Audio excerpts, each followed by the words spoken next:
Hello, friends. We are going to continue on with chapter 6 in our book, Charlotte's Web.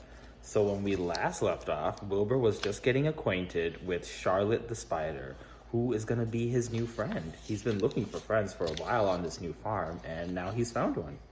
So, let's continue with chapter 6, Summer Days. The early days on a farm are the happiest and fairest days of the year.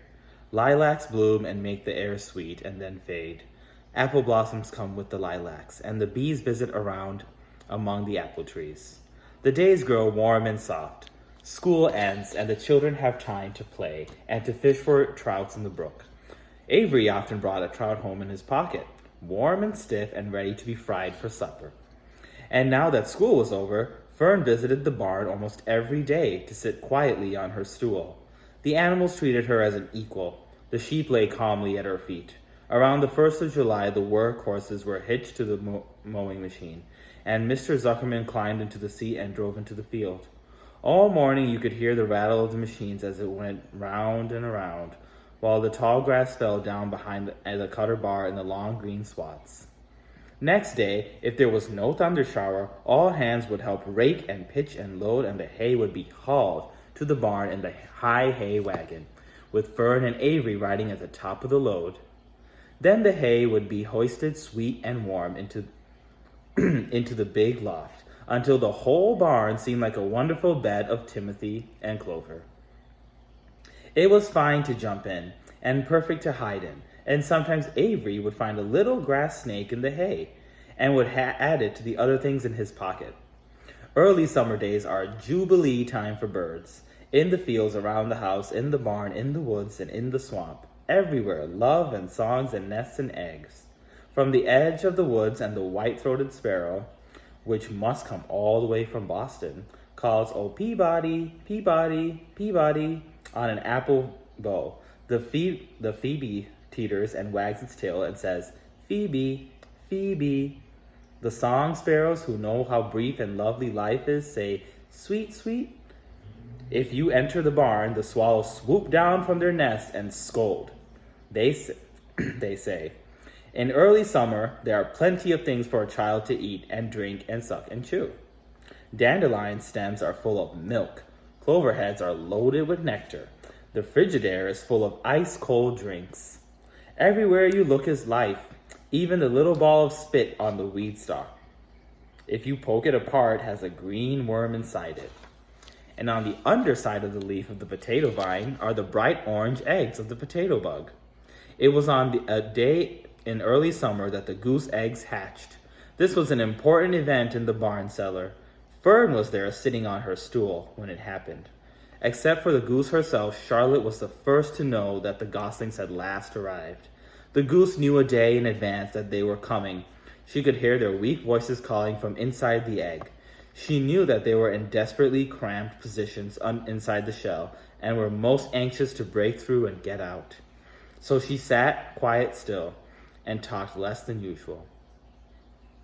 When the first gosling poked its gray-green head through the goose feathers and looked around, Charlotte spied it and made the announcement. "I am sure," she said, "that every one of us here will be gratified to learn that after 4 weeks of unremitting effort and patience on the part of our friend, the goose, she now has something to show for it. The gooselings have arrived. May I offer my sincere congratulations?" Thank you, said the goose, nodding and bowing shamelessly.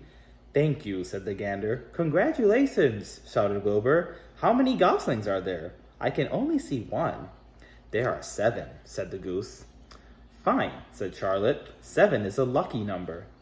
"Luck has nothing to do with this," said the goose. "It was a good management and hard work." At this point, Templeton showed his nose from his hiding place under Wilbur's throat. He glanced at Fern, then crept cautiously towards the goose, keeping close to the wall. Everyone watched him, for he was not well liked or trusted.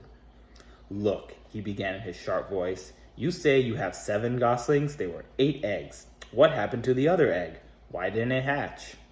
"It's a dud, I guess," said the goose. "What are you going to do with it?" continued Templeton, his little round beady eyes fixed on the goose. "You can have it," replied the goose. "Roll it away and add it to that nasty collection of yours." Templeton had a habit of picking up unusual objects around the farm and storing them in his home. He saved everything. Certainly, said the gander. You may have the egg, but I'll tell you one thing, Templeton. If I ever catch you poking your ugly nose around our goslings, I'll give you the worst pounding a rat ever took. And the gander opened his strong wings and beat the air with them to show his power. He was strong and brave, but the truth is, both the goose and the gander were worried about Templeton.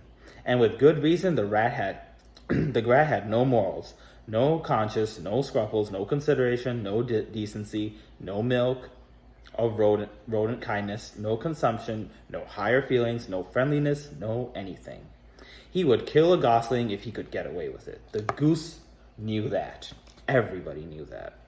With her broad bill, the goose pushed the unhatched egg out of the nest, and the entire company watched in disgust while the rat rolled it away. Even Wilbur, who could eat almost anything, was appalled. I imagine wanting a junky, old, rotten egg, he muttered. A rat is a rat, said Charlotte. She laughed, a tinkling little laugh. But my friends, if that ancient egg ever breaks, this barn will be untenable. What's that mean? Asked Wilbur. It means nobody will be able to live here on account of the smell.